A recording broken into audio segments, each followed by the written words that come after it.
మహబూబాబాద్ జిల్లా డోర్నకల్ నియోజకవర్గ పర్యటనలో భాగంగా deputy speaker MLA Ramachandra Naik పలు మండలాల్లో ధాన్యం కొనుగోలు కేంద్రాలను ప్రారంభించారు.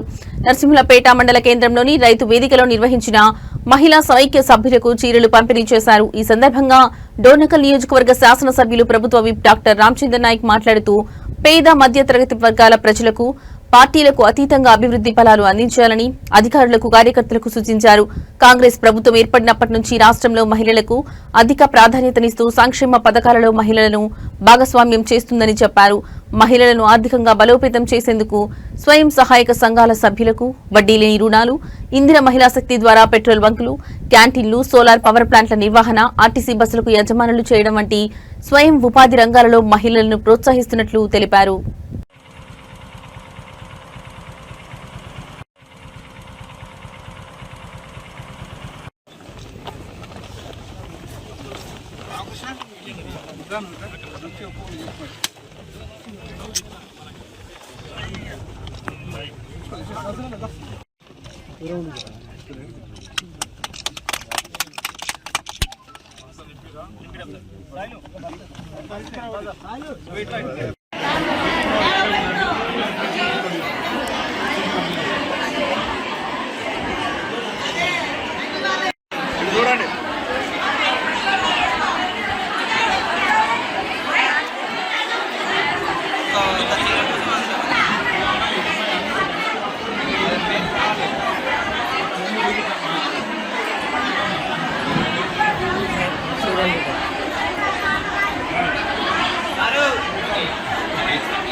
ఈనాటి ఇందిరమ్మ మహిళా శక్తి చీరల పంపిణీ కార్యక్రమానికి మరి అధ్యక్షత వహిస్తున్న స్థానిక ఏపీఎం గారు రామనాయక్ గారికి, అదేవిధంగా అతిథులుగా డిఆర్డీఏ పీడీ మధుసూదన గారికి, అదేవిధంగా సోదరి సమాఖ్య అధ్యక్షురాలు గారికి, స్థానిక ఎంఆర్ఓ గారికి, ఇక్కడికి విచ్చేసిన మరి గ్రూప్ నాయకులకు, అదేవిధంగా సంఘాల నాయకురాళ్లకు, కాంగ్రెస్ కుటుంబ సభ్యులకు, నాయకులకు, పాత్రికేయ సోదరులకు, ముఖ్యంగా మా పెద్ద మొత్తంలో మరి ఎన్ని పనులున్నా పక్కన పెట్టి వచ్చేసిన మా అక్కలకు, అమ్మలకు అందరికీ పేరు పేరున నమస్కారం తెలియజేస్తా ఉన్నాం.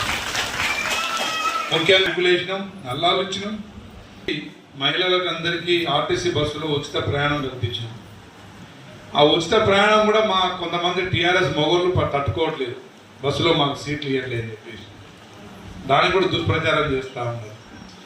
ఒక్కొక్క మహిళకు నెలకు దాదాపు ఒక 4 సార్లు అటు ఇటు తిరిగితే ఒక 1000 రూపాయలు మిగులుతుందా లేదా మరి. తర్వాత 5 లక్షలకు ఉన్న ఆరోగ్యశ్రీని 10 లక్షలకు పెంచినాం. ఇవాళ పేదవాడు క్యాన్సర్ హాస్పిటల్ కానీ లేదంటే యశోద లాంటి నిమ్స్ లాంటి ఆసుపత్రుల్లో 5 నుండి 10 లక్షల వరకు అమలు వింటున్నారా? సరే, నాకు అర్థమైంది, మీకు గ్యాస్ సబ్సిడీ కొంచెం లేట్ అవుతుంది కాబట్టి మీరు కొంచెం దాని మీద బాధ ఉందని అర్థమైంది. కొంచెం అకౌంట్ లింకేజ్ కానీ అవి కేంద్ర ప్రభుత్వం కనుక ఒప్పుకుంటే మీకు 500కే కొనుక్కునే వెసులుబాటు ఉంటుంది. కానీ కేంద్ర ప్రభుత్వం దగ్గర మనం కొన్న తర్వాతనే మనం సబ్సిడీ వేయాల్సి వస్తుంది.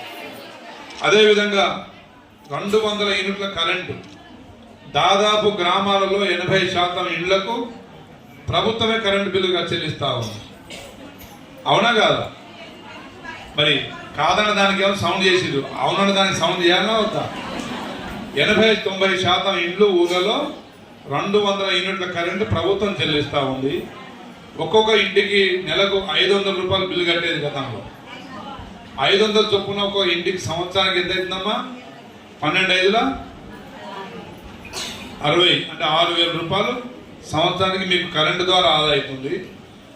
ఆర్టీసీ బస్సులో నెలకు 1000 వేసుకుంటే సంవత్సరం బియ్యం అంటే అమలు మధ్యలో శబ్దం చేయకండి, లెక్కలు వేసుకోరు. కొంచెం మీకు ఇరుకిరికి ఉండొచ్చు కానీ కొంచెం వినండి. మీరంటే మహిళలంటే మీ బిడ్డ కావచ్చు, లేదంటే మీ చెల్లెలు కావచ్చు, మీరు ఒక కుటుంబంలో ఒకరు ఉన్నారు కదా. మహిళలు ఎవరెక్కినా ఫ్రీయే కదా. సో నెలకు 1000 యావరేజ్ వేసుకున్నా, ఒకరు ఎక్కువ వాడచ్చు. మా గవర్నమెంట్ ఆఫీసర్స్ అయితే నెలకు 3000 మిగులుతున్నాను. సరే, గృహిణి మన గ్రామాల్లో ఉండే వాళ్ళు తక్కువ మిగిలొచ్చు. నెలకు 1000 రూపాయల చొప్పున ఆర్టీసీ బస్సులు అంటే నెలకు సంవత్సరానికి ఎంతమ్మా?